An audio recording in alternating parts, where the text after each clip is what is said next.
கிறிஸ்துக்கள் பிரியமான சகோதர சகோதரிகளே, ஆண்டவராகிய இயேசு கிறிஸ்துவின் நாமத்தினாலே இந்த காலை நேரத்திலே உங்களை வாழ்த்துகிறேன். கடந்த 4 மாதங்கள் நம்மளை கண்மலை போல நம்மை பாதுகாத்து வழி நடத்தி இந்த 5வது மாதத்தை காண செய்திருக்கிற தேவனுக்கு நன்றிகளை செலுத்துகிறேன். கர்த்தருடைய பரிசுத்த நாமத்திற்கு மகிமை உண்டாவதாக. கடந்த 4 மாதங்கள்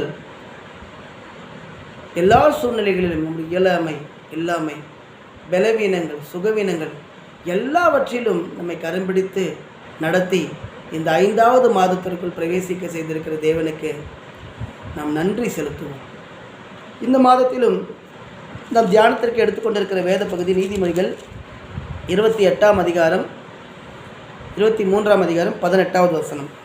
இப்படியாக சொல்லுகிறது, நிச்சயமாகவே முடிவு உண்டு, உங்கள் நம்பிக்கை வீண் போகாது. பிரியமான சகோதர சகோதரிகளே, நிச்சயமாகவே முடிவு உண்டு, உன் நம்பிக்கை வீண் போகாது. நீதிமொழிகள் 13:12 இப்படியாக சொல்லுகிறது, நெடுங்காலமாய் காத்திருக்குதல் இருதயத்தை இழைக்க பண்ணும், விரும்பினது வரும்போது ஜீவ விருட்சம் போல இருக்கும். ஒருவேளை நெடுங்காலமாக நீங்கள் ஏதாவது ஒரு காரியத்தை குறித்து எதிர்பார்த்து காத்து கொண்டிருக்கிறீர்களா? தேவன் சொல்லுகிறார், நிச்சயமாகவே முடிவு உண்டு. உங்கள் எதிர்பார்ப்புக்கு ஒரு முடிவு உண்டு. நீங்கள் எதிர்பார்க்கிற அந்த நம்பிக்கைக்கு ஒரு முடிவு உண்டு. உங்கள் நம்பிக்கை வீண் போகாது. ஒருவேளை உங்கள் வேலைகளில் நல்ல உயர்வை எதிர்பார்க்கிறீர்களா? அல்லது நல்ல வேலைகளை எதிர்பார்த்து காத்திருக்கிறீர்களா?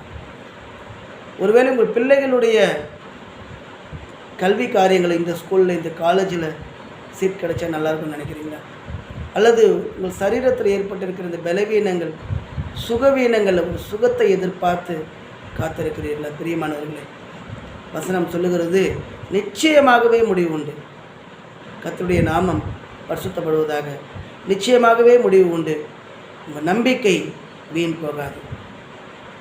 ஆனால் ஒரே ஒரு விஷயத்தை நீங்கள் கவனமாக இருக்க வேண்டிய காரியம் என்னன்னு பார்த்தீங்கன்னா, உங்கள் நம்பிக்கை எப்படி இருக்கிறது?